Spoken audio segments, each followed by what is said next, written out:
नमस्कार। हिंदी मतलब नवीन नमस्ते। तो देखिए, आज हम लोग हिंदी वर्णमाला, अब हिंदी वर्णमाला पढ़ेंगे। कंपटीशन के दृष्टिकोण से हिंदी वर्णमाला बहुत ही ज़्यादा इम्पॉर्टेंट है। आजकल की परीक्षाओं में लेखपाल हो गया, पुलिस हो गया, विभिन्न प्रकार की प्रायोगिक परीक्षाएं जिनमें हिंदी आती है, उसमें से हिंदी वर्णमाला का क्रेज बहुत ज़्यादा बढ़ रहा है। 3 से 4 क्वेश्चन हिंदी वर्णमाला से जरूर पूछे जाते हैं। आज हम आपको बहुत ही आसान ढंग से हिंदी वर्णमाला को पढ़ाने की कोशिश करेंगे। तो सबसे पहले वर्णमाला, वर्ण किसे कहते हैं और वर्ण के भाग कितने होते हैं, इनके बारे में जानेंगे। ठीक है, तो वर्ण देखिए 2 प्रकार के होते हैं, स्वर और व्यंजन। वर्ण 2 प्रकार के होते हैं, स्वर्ण और व्यंजन। भाषा की सबसे छोटी इकाई, कोई भी भाषा हो, भाषा की सबसे छोटी इकाई को हम लोग वर्ण कहते हैं। जैसे का हो गया, क्या वर्ण। अब वर्ण में 2 बने, स्वर और व्यंजन। तो देखिएगा, छोटा आ, बड़ा आ, छोटी ई, बड़ी ई, छोटा ऊ, बड़ा ऊ, री, ए, ओ, औ। अगर इनकी हम गिनती करेंगे तो ये टोटल जो है 11 वर्ण है। ठीक है। अब कोई पूछे स्वरों की संख्या, सॉरी ये 11 क्या है, स्वर है। अब कोई पूछे स्वरों की संख्या कितनी होती है, तो 11 होती है। स्वर की संख्या 11 होती है। 2 आपके आयोग वाह होते हैं। 2 क्या होते हैं, आयोग वाह होते हैं, अंक और आहा। अंक को बोलते हैं अनुस्वार और आहा को बोलते हैं विसर्ग। अब ये अंक और आहा ना ही स्वर होते हैं और ना ही व्यंजन होते हैं, इस बात को याद रखिएगा। ये आयोग वाह कहलाते हैं, इन्हीं को हम लोग प्लुट स्वर भी कहते हैं। आगे इनके बारे में और जानेंगे, अभी केवल हम बेसिक नॉलेज आपको बता रहे हैं। बृहद जानने के लिए आप हमारे वीडियो में बने रहें और इसको बढ़ा करके मत देखिएगा। आप कंटिन्यू वीडियो देखते जाइएगा, गारंटी है कि वर्णमाला आप जिंदगी में कभी भूल नहीं सकते। तो अब देखिए, सबसे फिर बात आती है व्यंजन की। वर्णों की संख्या टोटल 52 होती है। अब आप समझिएगा 52 हम लोग कैसे निकालते हैं। सबसे पहली बात तो यही हो जाती है कि हमको समझ में ही नहीं आता कि 52 वर्ण आए तो आए कैसे। भाई 11 ये, 13 ये और 25 ये हो गए, 25 4 29, 29 4 33, 33 4 37, 37 और 11 हो गए 48, 48 2 50, 50 निकल रहे हैं, अभी तक 52 नहीं निकले हैं। तो अब वही देखते हैं। अब व्यंजन में आपके वर्ण वर्ग जो होते हैं वो 5 होते हैं। व्यंजन में वर्ग कितने होते हैं, 5 वर्ग होते हैं। का वर्ग, चा वर्ग, टा वर्ग, ता वर्ग और पा वर्ग। तो का से लेके मा तक, का खा गा गा अंगा, चा छा जा जा इया, टा ठा डा ढा अड़ा, ता था दा धा ना, पा फा बा भा मा। अर्थात ये पचम 5 गुणते 5 बराबर 25। ये जो 25 हैं ये स्पर्श व्यंजन होते हैं। स्पर्श व्यंजन क्या होता है, ये कहीं ना कहीं हमारे मुख के अंदर स्पर्श करते हैं, इसलिए इनको हम लोग स्पर्श व्यंजन बोलते हैं। ठीक है। अब इन्हीं में अगर इनकी बात की जाए, लास्ट के 5, तो इनको हम लोग अनुनासिक बोलते हैं। आगे मैं और इसको डीपली बताऊंगा, अनुनासिक व्यंजन बोलते हैं। ठीक है। अब ये 4 की बात कर रहे हैं हम लोग, तो ये चारों कहलाते हैं अंतस्थ। आप बोलिए या, रा, ला, वा। ये जब चारों बोलेंगे अंतस्थ, जैसा नाम वैसा ही गुण, अंदर से आवाज आ रही है, गले के अंदर से सीधे हमारे हृदय से आवाज आ रही है, या, रा, ला, अंदर से आवाज आ रही है, इसलिए अंत्यस्थ व्यंजन कहलाते हैं। अब इनको 4 में, अब ये सा सा सा हा बचे, तो ये भी आपके क्या है, ऊष्म व्यंजन है। ये जब आप चारों बोलेंगे सा, और आप आगे आप एक चीज ध्यान देंगे, इससे गर्म हवा निकलती है। आप हाथ लगा के अवश्य देखिएगा इसको बोलते हुए, तो आपको समझ में आएगा कि ये गर्म हवा फेंक रहे हैं, इसलिए ये चारों ऊष्म व्यंजन हो गए। अब अंतिम आता है आपका संयुक्त व्यंजन। संयुक्त व्यंजन क्या कहलाता है? छा, त्रा, ज्ञ, और एक आता है आपका स्त्र। तो ये मिल करके किससे बने होते हैं? कई बार परीक्षाओं में पूछा गया है कि छा किससे मिलकर के बना हुआ है, तो ध्यान दीजिएगा, छा आपका आधा का और पूरे खा से मिलके बना है। कुछ लोग सा भी बोलते हैं इसे। तो छा जो है आधा का और का से मिलके बना है। इसी तरीके त्रा, त्रा किससे मिलके बना है? आधा का और पूरा का। अर्थात ये आधा का मतलब है इसमें स्वर नहीं है, क्योंकि स्वर जो होते हैं वो स्वतंत्र होते हैं, परंतु व्यंजन हमारे स्वतंत्र नहीं होते हैं। इस बात को याद रखिएगा। इसी तरीके आपका जो ज्ञा है, आपका जो ज्ञा है वो जा और इया से मिलके बना है। आधा जा और इया से मिलके बना है। इसी तरीके आपका स्त्रा हो गया। स्त्रा जो है वो आधा सा और रा से मिलके बना है। तो आपको इतनी चीज समझ में आ गई। अब चलिए इसके आगे देखते हैं। संरचना की दृष्टि से आगे है कि संरचना की दृष्टि से वर्ण भाषा की, वर्ण जो है भाषा की लघुत्तम इकाई होती है। संरचना की दृष्टि से यदि देखी जाए तो वर्ण से ही भाषा का निर्माण होता है। यदि वर्ण ना हो तो भाषा नहीं हो सकती है। भाई अगर देखा जाए तो इंग्लिश भी A to Z, ABCDEFG, अगर ये ना हो तो क्या इंग्लिश हो सकती है? ऐसे ही आ से लेके ज्ञा तक वर्ण ना हो तो हिंदी भाषा का निर्माण नहीं हो सकता है। इसी तरीके उर्दू में भी अली बेते चलता है, वो भी क्या है? वर्ण ही है। तो कहता है वर्ण उस मूल ध्वनि को कहते हैं जिसके खंड संभव नहीं। वर्ण को आप तोड़ नहीं सकते हो। मैंने लिख दिया का, अब का को तोड़ा नहीं जा सकता है। मैं यहीं पे लिख दूं राम, राम को आप लोग तोड़ सकते हैं। रा धन आ धन मा, राम को तोड़ सकते हैं, लेकिन वर्ण को, सॉरी, शब्द को तोड़ सकते हैं, लेकिन राम को कैसे? राम तो क्या है? शब्द है, तो शब्द को तोड़ सकते हैं परंतु वर्ण को तोड़ नहीं सकते हैं। अब देखिए वही बात आ गई। हिंदी में मूलतः 52 वर्ण होते हैं। 13 स्वर यानी 11 स्वर, 2 आयोगवा, ठीक है। इसी तरीके 52 वर्ण होते हैं। इन्हें किन भागों में विभक्त किया गया है? स्वर और व्यंजन में विभक्त किया गया है। स्वर में बांटा गया है और व्यंजन में बांटा गया है। तो स्वर क्या कहते हैं? ऐसे वर्ण या ऐसे उच्चारण जो स्वतंत्र रूप से होते हैं, जो स्वतंत्र रूप से होते हैं उनको हम लोग स्वर कहते हैं।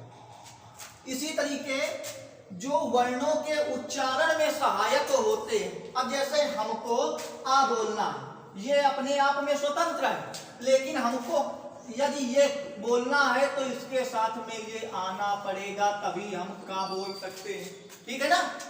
तो कहता है ये वर्णों के उच्चारण में भी सहायक होते हैं। इनकी संख्या कितनी होती है?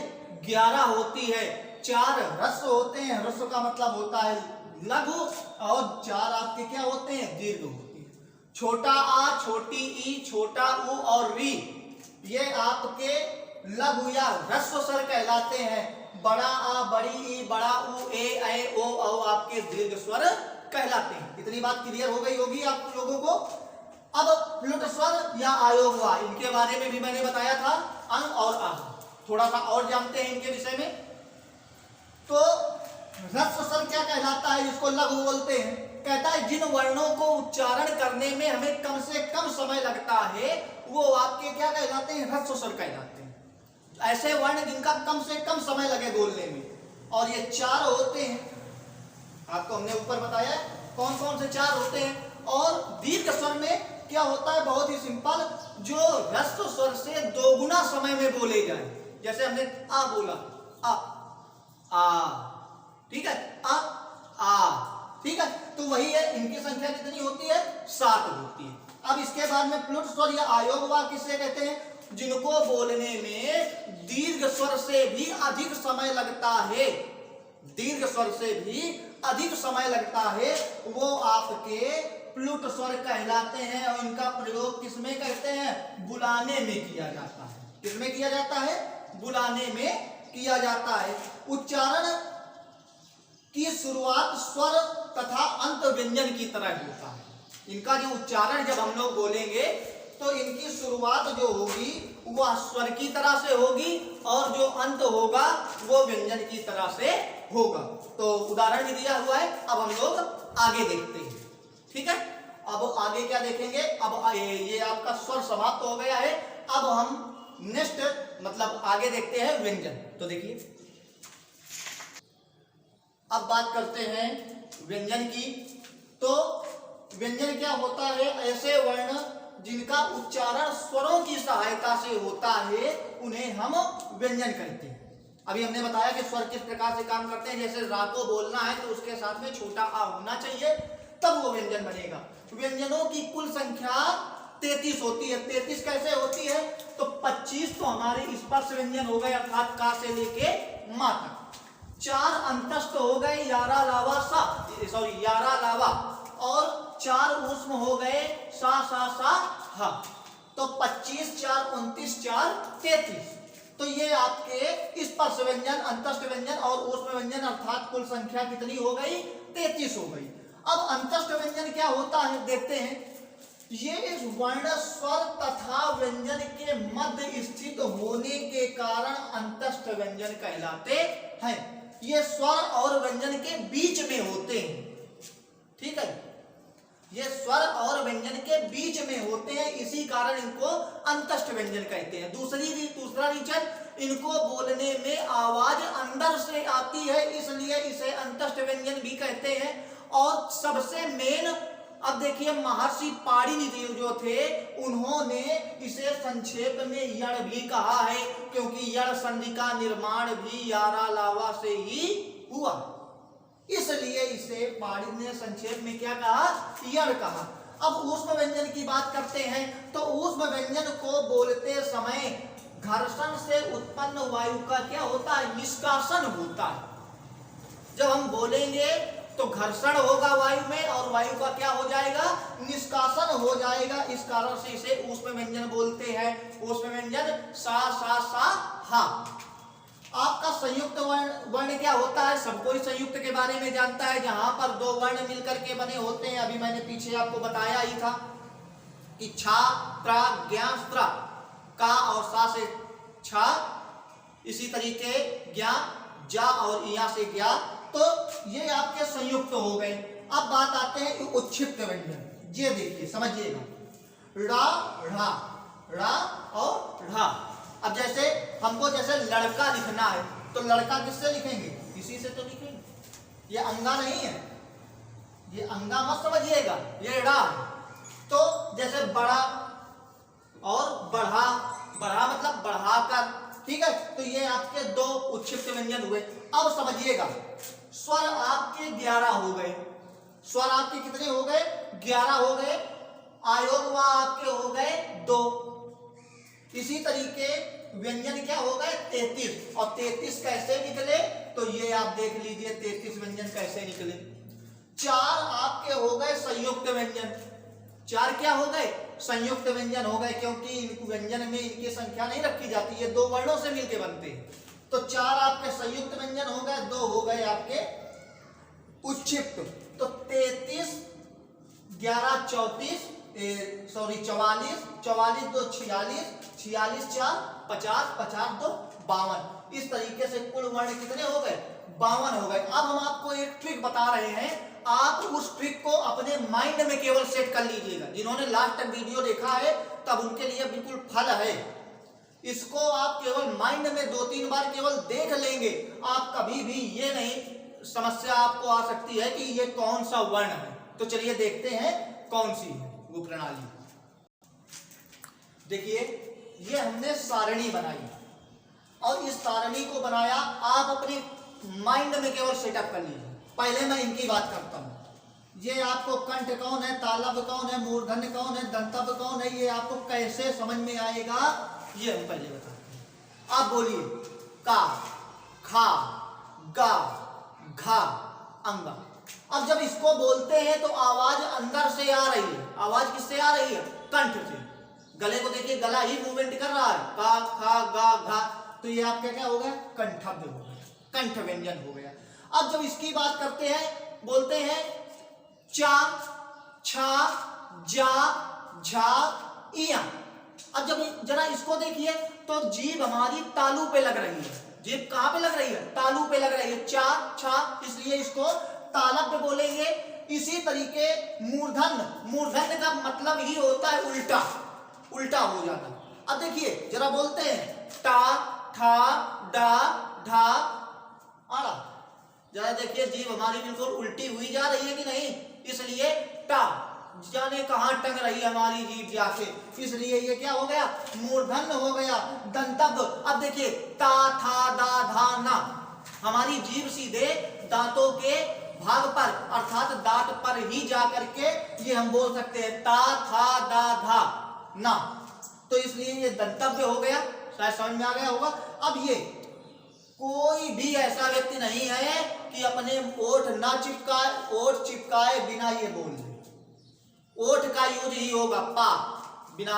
अच्छा कोशिश करिए कि पा हमें बोलना है और ओठ हमारे ना चिपकने पाए, चिपकना ही पड़ेगा। देखो तो अब देखिए क्या किया जाए, जब चिपकना पड़ेगा तो भाई हम चिपकाएंगे, पा, फा, बा, भा, मा, चिपका दो, इसलिए ये ओठ हो गया। ठीक है, ये इतनी बात समझ में आ गई। अब अपने माइंड में सेट करिए स्पर्श व्यंजन, समझे, अंतस्थ व्यंजन, ऊष्म व्यंजन और स्वर।